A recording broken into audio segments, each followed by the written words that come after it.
नमस्कार विद्यार्थी मित्रों, आज हम ट्रिग्नोमेट्रिक रेशियोज ऑफ एंगल इस टॉपिक के बारे में थोड़ी सी जानकारी लेने वाले हैं।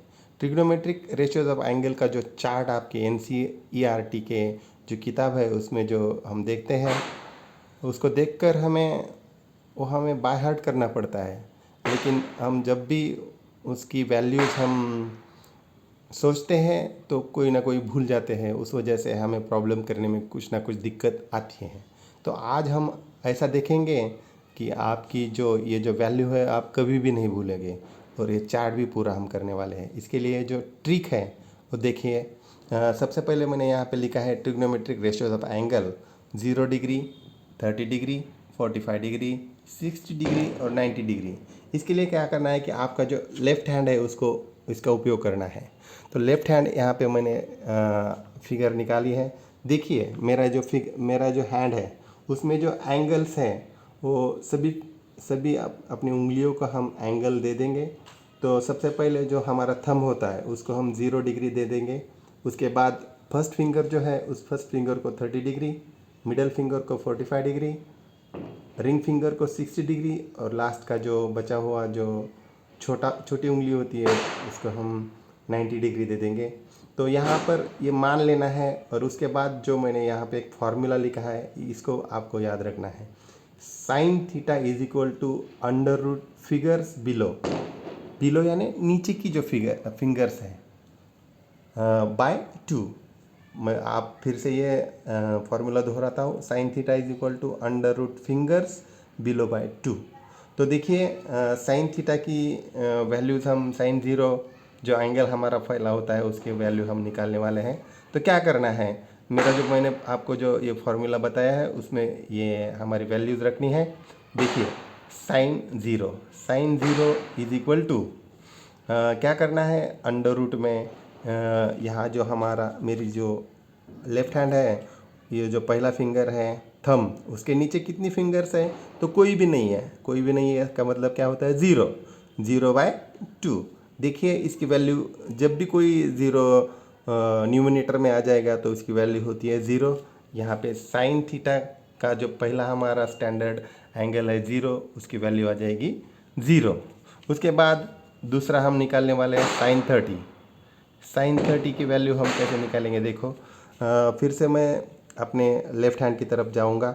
तो पहला फिंगर उसके नीचे कितनी फिंगर्स हैं, एक है, तो अंडर रूट में हम एक लिखेंगे, और उसके नीचे 2, 1/√1/2।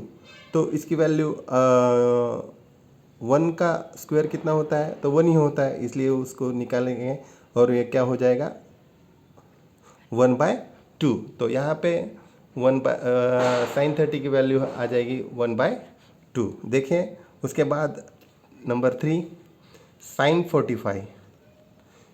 45 की थोड़ी सी कैलकुलेशन करनी पड़ती है। आसान है बिल्कुल, कोई टेंशन लेने की ज़रूरत नहीं। देखेंगे तो साइन 45 के लिए फिर से मैं अपने लेफ्ट हैंड की तरफ जाऊंगा।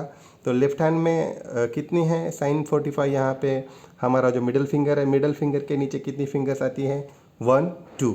तो यहाँ पे √2/2, ये √2 को हम ऐसे √2 ही लिखेंगे, लेकिन डिनोमीटर में जो 2 होता है उसको हम ऐसा लिख सकते हैं √2 × 2।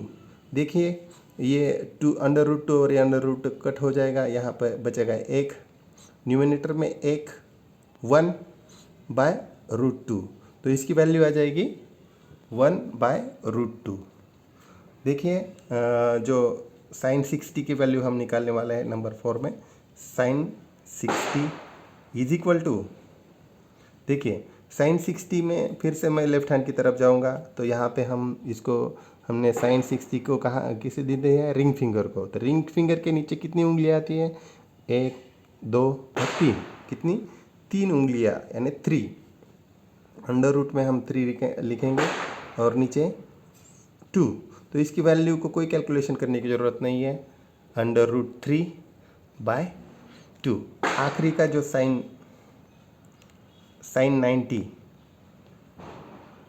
90 की जो वैल्यू हम निकालने वाले हैं। साइन 90 के लिए फिर से मैं लेफ्ट हैंड की तरफ जाऊंगा। देखिए जो हमारा स्मॉल फिंगर होता है उसके नीचे कितनी उंगलियां होती है, 1 2 3 4। तो अंडर रूट में 4 लिखेंगे, अंडर रूट 4/2। तो 4 किसका स्क्वायर है, ये तो 2 का स्क्वायर है, इस वजह से उसको बाहर निकालेंगे 2/2। तो ये भी कैलकुलेट हम कर सकते हैं, 2 1 ज़ा 2, 2 1 ज़ा 2, तो इसकी वैल्यू आ जाएगी 1। तो साइन 90 डिग्री की वैल्यू कितनी आ जाएगी, 1। देखिए इस तरीके से हमने साइन की पूरी वैल्यूज़ यहाँ पे निकाल दी है। कॉस को क्या करना है, साइन की जो भी वैल्यू है उसको उल्टा लिखना है। उल्टा लिखना है मतलब क्या है, 90 डिग्री की जो भी वैल्यू है वो जीरो में लिखने वाले हैं। देखिए इस तरीके से हम लिखेंगे, यहाँ पे कॉस थीटा की कॉस 0 डिग्री की वैल्यू आ जाएगी 2। ये 60 की वैल्यू हम 30 में लिखेंगे, अंडर रूट 3/2। उसके बाद 45 की 45 में ही रखेंगे, 1/√2। यहाँ 30 की वैल्यू यहाँ पे cos 60 में लिखेंगे 1/2, और साइन 0 की वैल्यू cos 90 में लिखेंगे 0। देखिए दोस्तों कितना आसान है। उसके बाद tan की वैल्यू निकालना थोड़ा सा उसके लिए भी कैलकुलेट करना पड़ेगा, लेकिन कैलकुलेट करना बहुत ही आसान है। क्या करेंगे, साइन और कॉस की ज़रूरत, साइन और कॉस की सहायता से हम tan की वैल्यू निकालेंगे। चलिए tan 0 की वैल्यू कैसे निकालनी है, देखो sine tan 0 is equal to sine 0 divided by cos 0। तो देखिए 0/1। तो जब भी मैंने इससे पहले आपको बता दिया है कि न्यूमिनेटर में अगर 0 आ जाएगा तो इसकी वैल्यू हो जाती है 0। देखिए उसके बाद आ जाएगा tan 30, दूसरा है tan 30 डिग्री। तो tan 30 की कैसे कि 1/2 डिवाइडेड बाय cos 30 √3/2। तो ये इसको हम ऐसा लिख सकते हैं 1/2 मल्टीपल बाय 2/√3। तो यहाँ पे क्रॉस डिवीजन कर सकते हैं, 2 ये 2 और ये 2 कट हो जाएगा और क्या बचेगा 1/√3। तो tan 30 की वैल्यू कितनी आ जाएगी 1/√3। समझ में आ रहा है। उसके बाद tan 45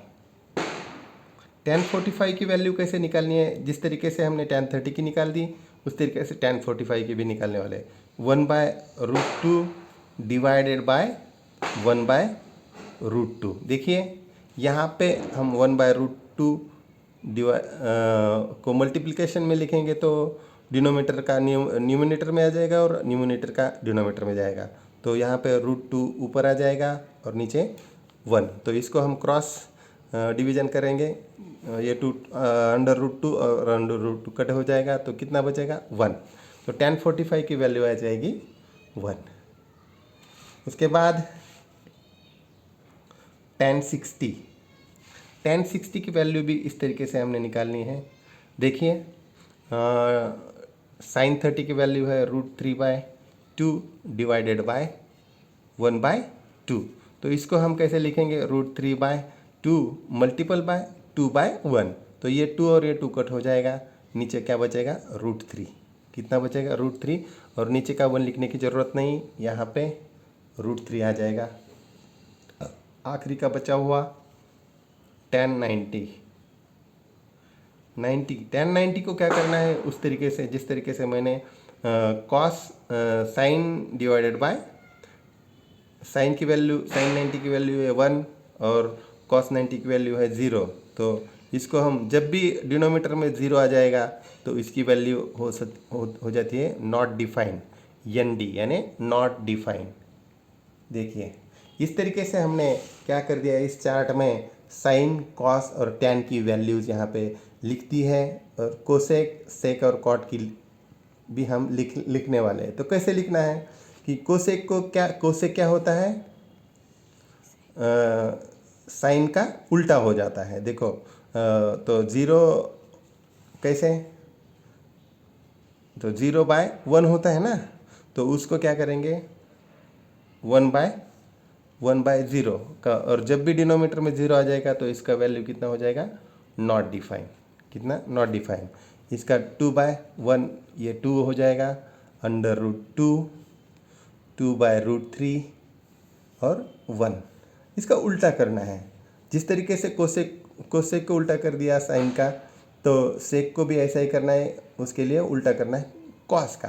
तो इसकी वैल्यू आ जाएगी 1, 2/√3, √2/1, 1 लिखने की ज़रूरत नहीं है, 2, और इसकी जब ज़ीरो नीचे आएगा तो उसको नॉट डिफाइन लिखेंगे। देखिए कॉट, कॉट की भी वही हालत हो जाएगी, नॉट डिफाइन। उसके बाद 3, √3 सॉरी 1 और इसको 1/√3 लिखेंगे और नॉट डिफाइन हो जाएगा 0। इस तरीके से हमने पूरा चार्ट यहाँ पे बना दिया है और उसको कोई भी याद रखने की कुछ भी ज़रूरत नहीं है। इस तरीके से अगर आप परीक्षा की कक्षा में परीक्षा में जब जाओगे तब क्या करना है, इसको जो भी हम रफ पेज बनाने वाले हैं उस पर ऐसा लिख सकते हैं और पेंसिल की सहायता से लिखेंगे। और जब भी कोई ट्रिग्नोमेट्रिक का कोई भी प्रॉब्लम आ जाएगा तो इस चार्ट की सहायता से हम आसानी से वो प्रॉब्लम सॉल्व कर सकते हैं और हमें वो ट्रिग्नोमेट्री के जो भी अंक हासिल करने हैं वो आप आसानी से हासिल कर सकते हैं। आज की वीडियो में इतना ही। धन्यवाद। अच्छा लगा है तो सभी छात्रों को ये बता दीजिएगा। धन्यवाद।